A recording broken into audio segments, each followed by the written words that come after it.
for today. So, before we're going to tackle this, this topic, we're going to introduce ourselves first. I am Vice Girl Erin.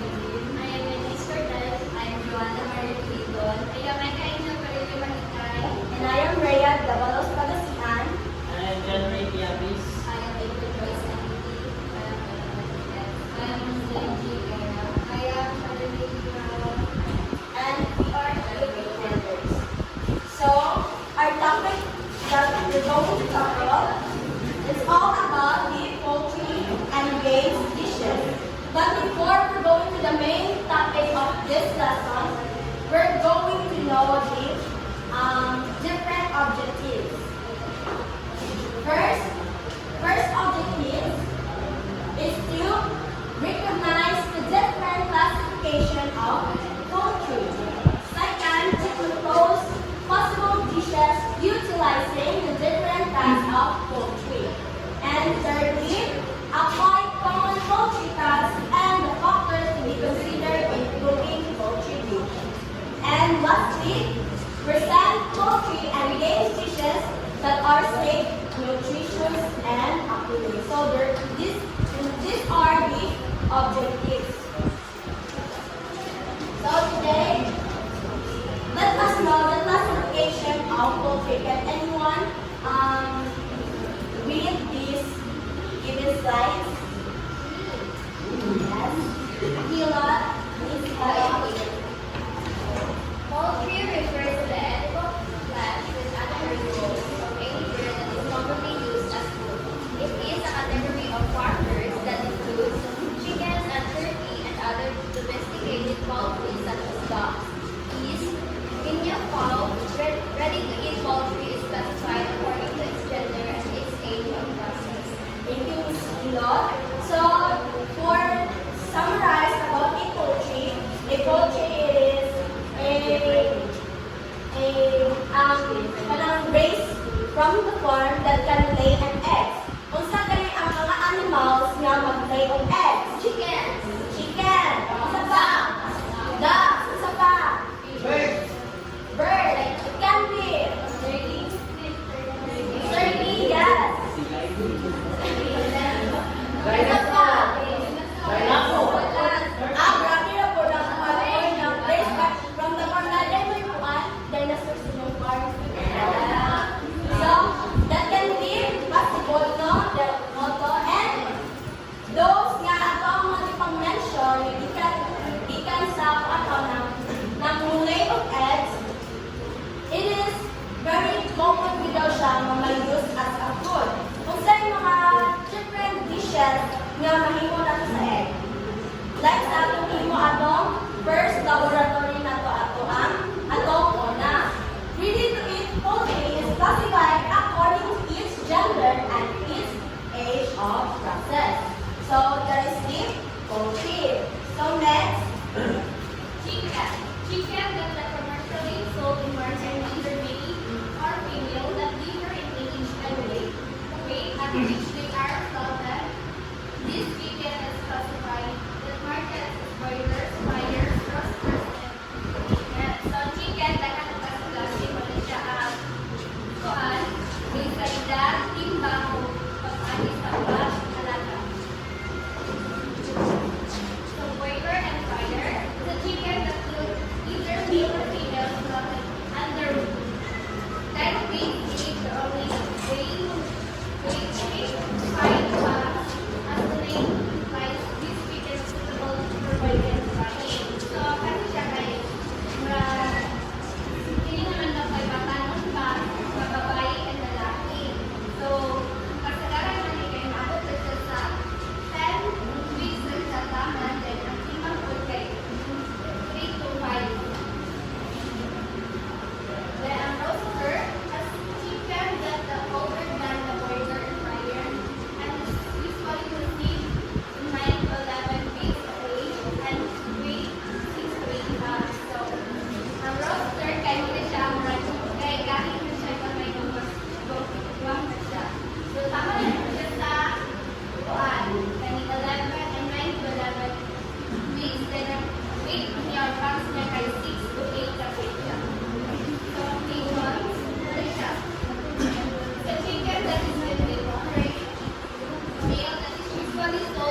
So, Turkey belongs to family of three.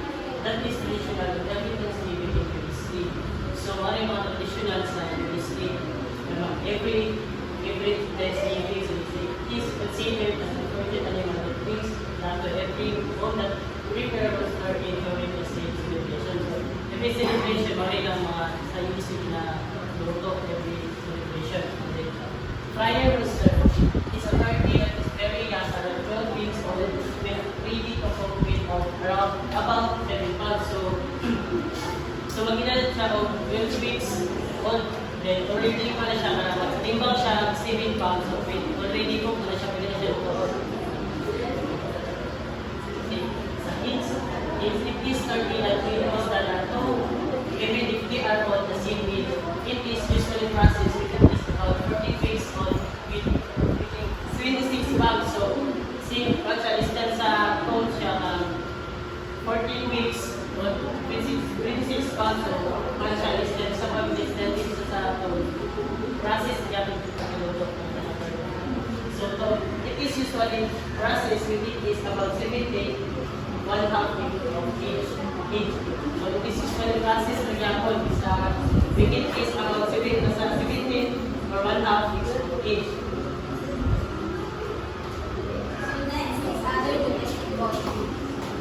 While chicken and turkey are the most common forms of poultry, other domestic poultry such as geese, guinea fowls, and pigeons are considered luxury goods. These are often served in fine dining, restaurant, and hotel buffet as well as expensive specialty entries. So aside from the common chicken, chicken, and turkey, there are other types of poultry that are also consumed.